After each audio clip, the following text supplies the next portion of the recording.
Oi, gente, surpresa de novo. Você viu que a gente voltou pro estúdio anterior, né? A verdade é que a gente, pô, teve gente que falou que era mais aconchegante esse lado aqui, de ter as escrivaninhas, as plantas e coisa e tal, que estavam tanto quanto frio, e a questão da luminosidade também não estava tão legal por ali. Então a gente resolveu trazer para cá, e eu acho que vai ficar bom do mesmo jeito para vocês, tá? O que importa é que o conteúdo que a gente vai passar para vocês são as informações que nós vamos passar para vocês. Eu acho que isso é o mais importante. Espero que você esteja gostando. Espero que você esteja gostando das novas características que nós temos do nosso portal, né, gente? Dos comentários, das inscrições. Eu espero definitivamente que vocês estejam gostando disso e que seja uma coisa muito legal para vocês. Pois bem, gente, o que acontece? Na aula de hoje, cara, na aula de hoje a gente vai retomar, vai terminar, vai concluir uma parte importante, porque na aula de hoje a gente vai falar sobre a nossa última aula de crônica, tá? Então vamos tentar entender o seguinte: o que eu falei para vocês até agora? Desde o início do curso, nós dividimos basicamente o curso em duas partes: os textos que são os textos comentados e os textos que são os textos literários. Textos comentados são aqueles textos que a gente vai emitir uma opinião a respeito de algo, que a gente vai considerar algo, que a gente vai se posicionar a respeito de algo, tá? Fazem parte desse tipo de texto: a dissertação, o artigo de opinião, o textão, a resenha crítica, a carta argumentativa, a carta contra-argumentativa, a carta aberta. Todos esses tipos de textos vão fazer parte desses textos, são os textos comentados. E eu tenho também, além dos textos comentados, os textos que são voltados para também ter uma racionalidade, mas com uma linguagem mais literária. E essa linguagem mais literária nós chamamos de textos que são textos literários ou textos narrativos. Hoje eu vou falar para vocês sobre esse texto literário, vou falar um pouquinho sobre esse texto literário, que se chama crônica, mas com viés de reflexão. Ou seja, é um texto que é uma mistura entre esses dois universos. Eu vou ter reflexão, mas eu vou ter também um texto literário, beleza? Em resumo, a crônica literária tem um objetivo, beleza? E eu vou passar para vocês aqui. Esse objetivo é uma leitura, eu vou ler mesmo, tá? Desculpa, mas eu vou ler mesmo, tá? A crônica dissertativa, eu falei crônica literária, é crônica dissertativa, errei desde o começo, mas vamos lá de novo. A crônica dissertativa tem o literário e tem a reflexão. Desculpa, gente. A crônica dissertativa é um subgênero que combina elementos narrativos, como eu falei para vocês, o texto literário, com a argumentação reflexiva, que é a característica desse outro tipo de texto, tá? Eu falei tudo certo, eu só errei o nome, mas desculpa, foi uma desatenção. Você vai partir de uma cena do cotidiano, algo que acontece no cotidiano, e dessa cena do cotidiano você vai fazer uma análise, você vai fazer uma reflexão mais aprofundada. E isso vai acabar formando para você o que a gente chama de crônica dissertativa. Qual é o propósito que eu tenho? Apresentar um tema social ou ético a partir de um relato do cotidiano.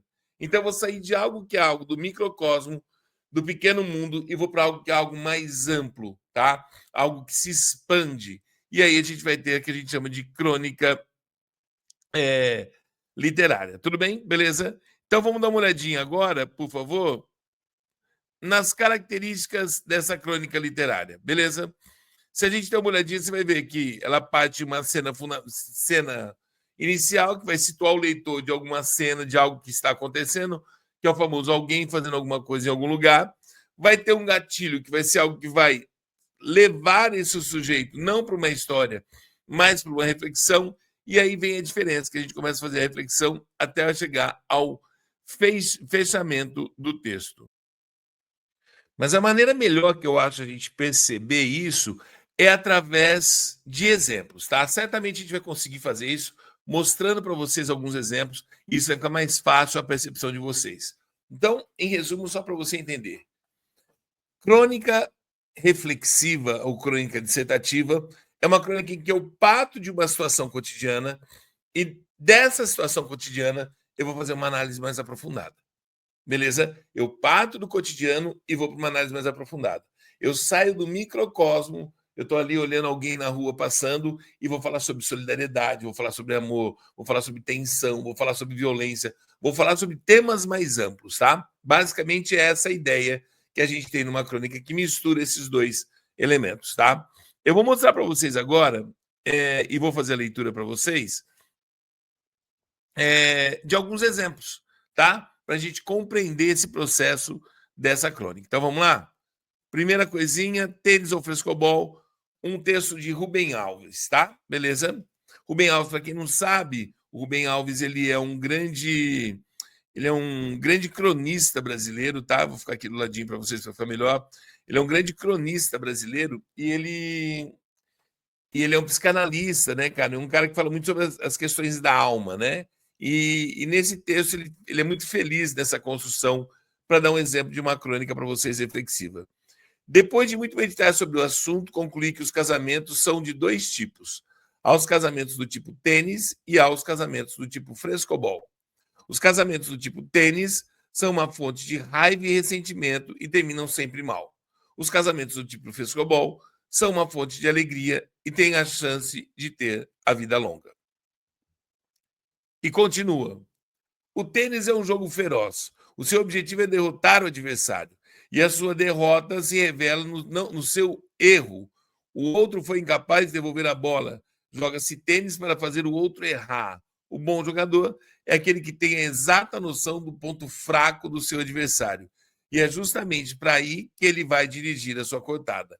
Palavra muito sugestiva que indica o seu objetivo sádico, que é o de cortar, interromper, derrotar.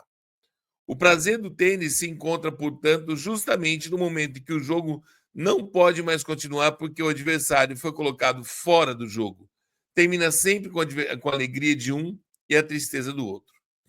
O frescobol se parece muito com o tênis: dois jogadores, duas raquetes e uma bola. Só que para o jogo ser bom é preciso que nenhum dos dois as perca. Se a bola veio torta, a gente sabe que não foi de propósito e faz o maior esforço do mundo para devolvê-la gostosa, no lugar certo para que o outro possa pegá-la. Não existe adversário porque não há ninguém a ser derrotado. Aqui, ou os dois ganham ou ninguém ganha. E ninguém fica feliz quando o outro erra, pois o que se deseja é que ninguém erre. O erro de um no frescobol é como uma ejaculação precoce, um acidente lamentável que não deveria ter acontecido, pois o gostoso mesmo é aquele ir e vir, ir e vir, ir e vir. E o que errou pede desculpas, e o que provocou o erro se sente culpado. Mas não tem importância, começa de novo esse delicioso jogo em que ninguém marca pontos.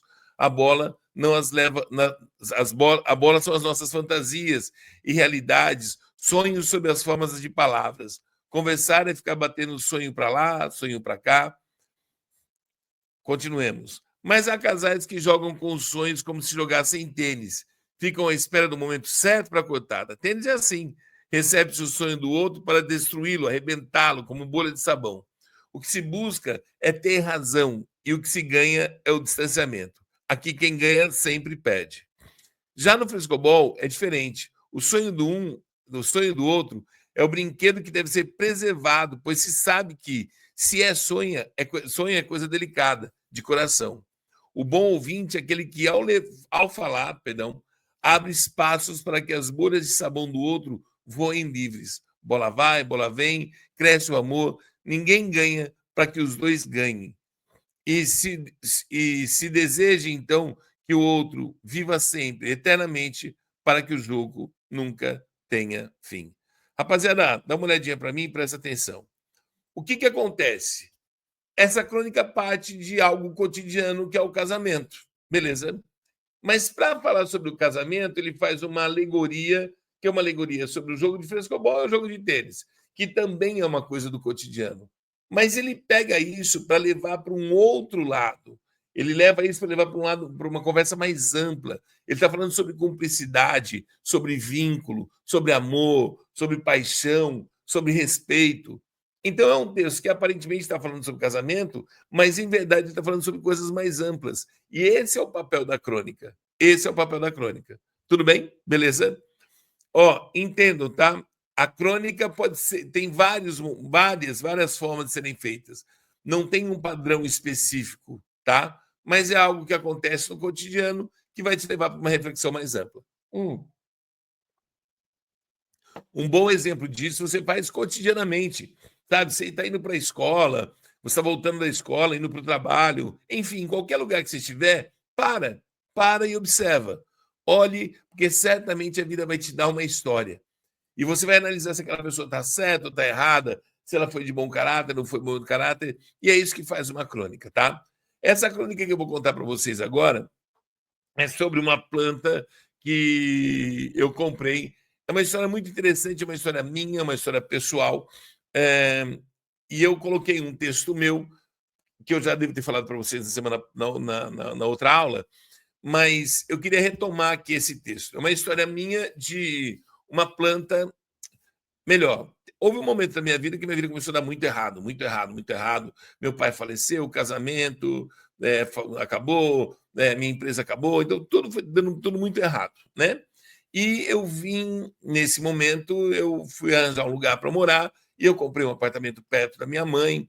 E minha mãe chegou e falou assim: filho, vamos comprar umas plantas, que é importante ter uma planta na tua casa. E eu fui com ela comprar algumas plantas. Mas para ficar melhor, vamos fazer o seguinte: vamos ler o texto, depois eu faço comentário, tá? Vamos lá, dá uma olhadinha aqui. Deixa eu pegar esse aqui, acho que é melhor. Sigamos, tá? Sobre Jesus. É sobre uma foto de uma planta que eu tinha aqui, tá? Então começa com essa ideia de foto. Mas vamos lá. A flor da foto aí do lado foi batizada como Jesus. A história é boa. Mudado para um novo apartamento, nova casa, novos horizontes, influenciado pela minha mãe, resolvi comprar algumas plantas. Meu filho, leva essa, espada de São Jorge, retira as energias negativas. Na época, eu era uma Itaipu de energias negativas. Pensei em adquirir umas 15, mas minha mãe disse que uma só bastava. Comprei uma costela de Adão, que denominei de princesa, e outra suntuosa apelidada de rainha. Já até postei um vídeo sobre ela aqui. Já na saída da floricultura, ela me indica mais duas. Olha que lindas. Olha para a estante, vão ficar caídas sobre os livros. Caídas, no caso, porque elas crescem e formam uma cascata de folhas. Na minha casa, a mão suja de terra, a velhinha indicando posições, e eis que Jesus, que ainda não se chamava Jesus, foi posicionado entre Tolstói e Gabriel Garcia Marques. Desculpa que eu vou parar aqui um pouquinho, vocês vão ver que tem algo parecido ou semelhante nesse lugar que estou agora, né? Beleza? Eu tenho aqui, obviamente, você está vendo, eu tenho uma planta aqui, né? Aqui eu tenho Tolstói, ó, beleza? Gabriel Garcia Marques em algum lugar por aqui, mas enfim, tá? Mas cena altamente cotidiana, dia a dia total, beleza? Mas sigamos, vamos lá, por favor. Depois continua. Seguir as regras de como regar, conversar com os vegetais. Não me critique, existe um monte de pais de pet por aí. Mas a cascata entre os clássicos foi murchando. Água demais, disse minha mãe. Água de menos, disse a funcionária que vem à minha casa semanalmente. Entre a tentativa dos secos e molhados, via suas folhas caindo, murchando, e de verdade sofri com isso.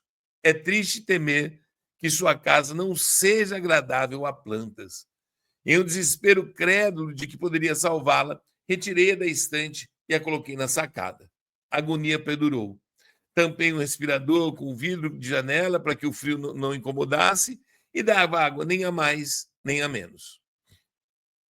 O vento, o frio, foi dando espaço a dias quentes. O sol matinal, a brisa leve e talvez minhas conversas, confesso, privei-a de minhas chatices e lancei-lhes positividades. Não no terceiro dia, mas pouco a pouco ela renasceu e, óbvio, denominei-a de Jesus. Mas o bonito da história não está aí. E agora começa um momento de reflexão, tá, gente? A lição veio do fato. Ela não pertencia ao mundo das estantes, entremeando clássicos. Ela fazia parte do mundo ensolarado do vento na cara. Quantas vezes, meu Deus, quantas vezes estamos naquele lugar não nosso, em que as pessoas esperam que brilhemos, frutifiquemos. E se assim não ocorre, percebem a morte e assim permitem. Quantas vezes lutamos para não estarmos em nosso habitat? Quantas vezes o trabalho, a amizade, a família, o relacionamento nos posicionam naquele lugar que não é nosso? A diferença abismal está no fato de que planta não anda. Nós podemos ir para onde nós quisermos. Então, o que acontece com esse texto? Notem que parece que é um texto que vai falar sobre plantas. É um texto que vai falar somente sobre essa utilização das plantas. Mas não é sobre plantas. Ele começa sobre plantas para falar sobre a posição das pessoas no mundo, sobre qual é o nosso espaço nesse planeta, qual é a nossa história nesse planeta. E com isso eu queria que vocês entendessem que a crônica é um texto que vai justamente trabalhar com isso. Vai trabalhar com essa primeira ideia sua, que é a demonstração de algo pessoal, mas que te leva para uma análise superior, para um lugar mais amplo. E a temática dessa redação é uma temática muito legal para isso, que a gente vai observar agora, tá? Beleza? Espero que você tenha entendido, mas vamos para a proposta. Olha lá. Trecho 1 de São Bernardo. Nossa, minha voz hoje está horrível. Não sei por que a casa me parece vazia. Estava cheia de móveis, mas vazia. Talvez porque me sobrassem paredes. Texto 2. O número de pessoas que se declaram solitárias aumentou drasticamente nas últimas décadas. O estudo da Organização Mundial de Saúde aponta que a solidão prolongada pode ter efeitos equivalentes aos do tabagismo e da obesidade para a saúde mental e cardiovascular. Sociólogos alertam que, mesmo hiperconectados, muitas pessoas vivem um isolamento afetivo profundo, marcado por relações frágeis, pressões de desempenho e falta de escuta genuína. Texto 3. A solidão é um jardim onde a alma seca. Frase, puta, muito legal, hein? Machadão. Primeira proposta, vamos fazer uma carta argumentativa, beleza? Carta argumentativa. Opa, só um segundinho. Aqui, ó, vamos começar com a crônica. Vamos focar na crônica aqui, a primeira, tá?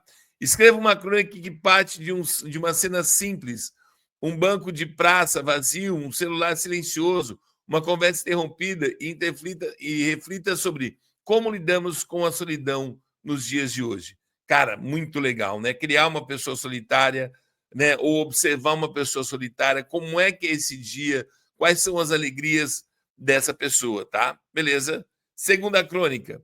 Vivemos cercados de gente, mas cada vez mais sozinhos. Escreva uma crônica dissertativa que você articule vivência pessoal e reflexão crítica sobre o fenômeno da solidão nas sociedades atuais. Use elementos de linguagem subjetivas e poéticas, mas desenvolva argumentos claros ao longo do texto. E agora eu vou voltar, depois das duas crônicas, vou voltar para a carta, né? Escreva uma carta argumentativa destinada ao responsável por ações culturais e pedagógicas de sua escola, universidade, sugerindo que criem espaços permanentes de convivência e escuta. Olha só, a gente vai falar sobre solidão. O ponto de partida nosso é solidão. Então, você pode se imaginar ou imaginar um personagem que esteja numa condição que seja uma condição solitária. Como é que é o dia a dia dele? Ele acorda, vai, tem um bom dia, conversa com as pessoas, mas ele não se sente importante na vida das pessoas. Qual que é o sentimento dessa pessoa? Como é que ela se porta? Ela se encontra no mundo, não se encontra? Quais são as saídas? Quais são as preocupações sociais a respeito disso? A solidão é um assunto muito importante, até porque a gente tem um livro Solitária, que vai falar a respeito disso, e a gente tem muito sobre muitos personagens que vão abordar essa ideia de solidão, de não ter empatia, de não ter a colocação do outro. Eu acho que a solidão é uma continuidade do tema da semana passada, né? A necessidade de empatia, beleza? Só que lá a gente estava vendo sobre uma ação das pessoas de serem empáticas. Agora a gente vai falar sobre um pouquinho quem sofre com não ter alguém. E o que é mais doido ainda, não ter alguém num universo, que é o universo das redes sociais, no universo popular, no universo que você pode ter contato com inúmeras pessoas, tá? Eu acho que essa temática é uma temática muito legal. Vocês têm os exemplos desses no material de vocês, de crônicas, e nós encerramos nessa aula a ideia de crônica nos 3 pontos que nós abordamos para vocês. Crônica é um texto do cotidiano, é um texto leve, é um texto que começa em algo bem cotidiano e vai para algo mais amplo, pode ser uma história, pode ser uma reflexão, e é o texto que tem as melhores notas do vestibular. O que eu desejo para vocês é que vocês pratiquem essa redação dessa semana para tentar seguir esse exemplo da crônica, tá? Logo em breve eu vou lançar para vocês um livrinho, um e-book e tudo mais, com boas redações. Só vamos terminar essa parte toda de gêneros textuais para vocês, mas exemplos de redações são redações brilhantes nesses gêneros textuais para vocês compreenderem bem. Tudo bem? Beleza? Pois bem, gente, era isso que eu tinha para vocês hoje. Espero que vocês gostem dessa aula. Qualquer dúvida, lembro vocês que vocês podem entrar em contato com o Mais pelo WhatsApp do Mais, para marcar horário, para marcar atendimento, para a gente poder conversar um pouquinho para sanar suas dúvidas. Beleza? É isso aí, gente. Valeu, até mais. Tchau, tchau.